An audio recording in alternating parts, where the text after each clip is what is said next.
Bapak, Ibu, Saudara-saudari sekalian yang terkasih, salam damai untuk kita semua.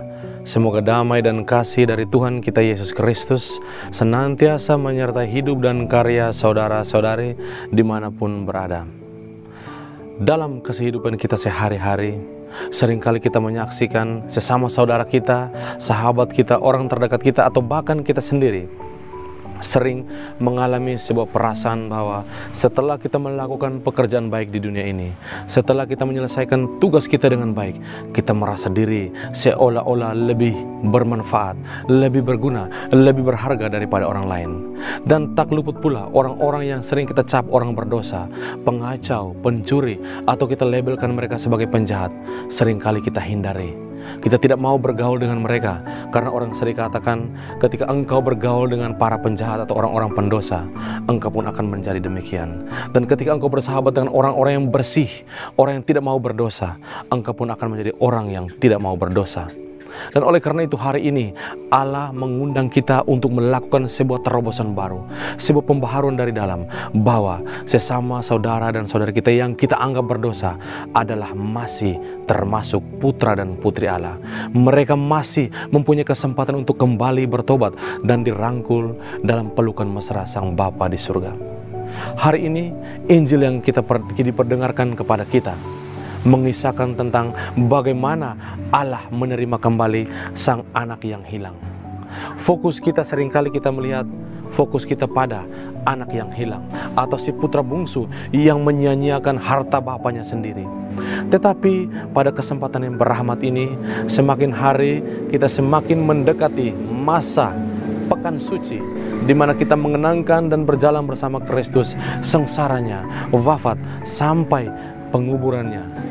Kita melihat Allah yang begitu besar kasihnya senantiasa berusaha untuk merangkul kita kembali ke dalam pelukan Sang Bapa yang Maha Kasih. Saudara-saudari sekalian yang terkasih, pada hari Minggu ini Injil diperdengarkan kepada kita bahwa pertama-tama orang Farisi dan ahli-ahli Taurat merasa diri lebih hebat, lebih berharga, dan mereka merasa risih kepada Yesus yang menerima orang-orang yang dianggap berdosa di dalam masyarakat.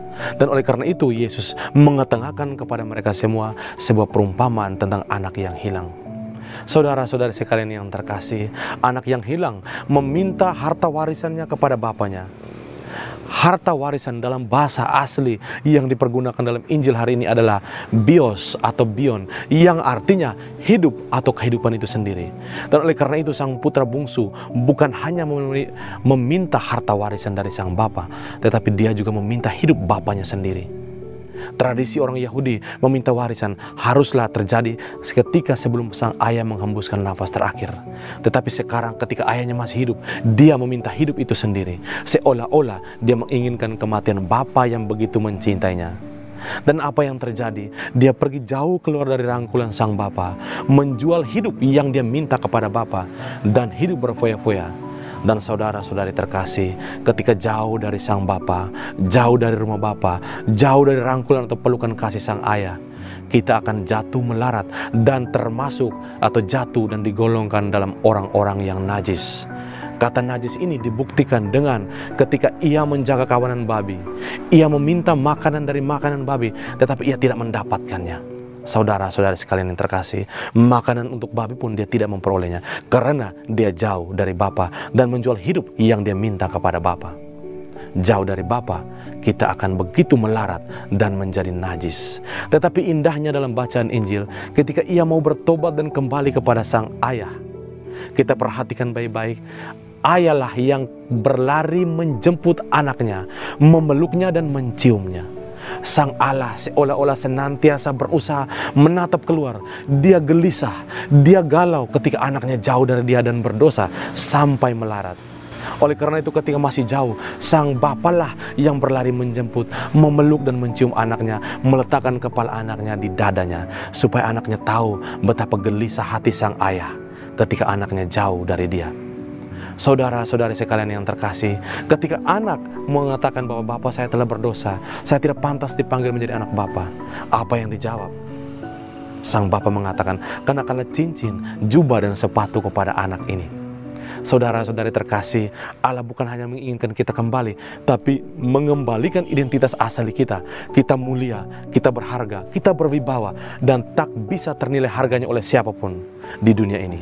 Di mata kita, di mata Sang Allah yang mencintai kita, kita sangat berharga, dan Ia senantiasa mengenakan yang terbaik untuk kita dan memberikan kesempatan yang berharga bagi kita untuk mengecapi kerajaan surga. Lihatlah betapa besar hati Sang Bapa. Itulah hati Allah kita yang senantiasa penuh rahim, penuh kerahiman, datang dan memeluk kita. Dan pada kesempatan yang sama, sang anak pertama tidak mau masuk rumah. Ada sebuah perbedaan. Anak yang berdosa masuk ke rumah, anak yang pertama merasa diri benar keluar dari rumah. Namun penyelamatnya tetap sama, yaitu bahwa sang Bapa keluar dari rumah dan menjemput anaknya yang pertama. Allah ingin orang berdosa, orang kudus, semua orang yang merasa diri benar dan orang yang merasa diri bersalah harus pada akhir hari kita masing-masing berkumpul dalam satu rumah, yaitu rumah Bapa di surga. Berpesta pora, merayakan perayaan kudus bersama para malaikat dan para kudus di surga. Itulah impian Bapa. Oleh karena itu, saudara-saudari sekalian yang terkasih, mari kita berhenti menghakimi sesama. Mari kita berhenti berdosa. Mari kita berhenti melukai hati Sang Bapa yang senantiasa mencintai kita. Mari bersama-sama kita bertobat dan kembali ke rumah Bapa untuk berdiam bersama Bapa, Putra, dan Roh Kudus, berkanjang bersamanya dalam kebahagiaan. Jalan satu-satunya adalah bertobat, sebab Allah yang penuh rahim, penuh rahmat, senantiasa menunggu kita kembali dan memeluk kita, mencium kita, dan mengenakan pakaian kemegahan kepada kita sekali lagi dan untuk selama-lamanya. Mari kita renungkan bersama, dan semoga Tuhan memberkati kita semua.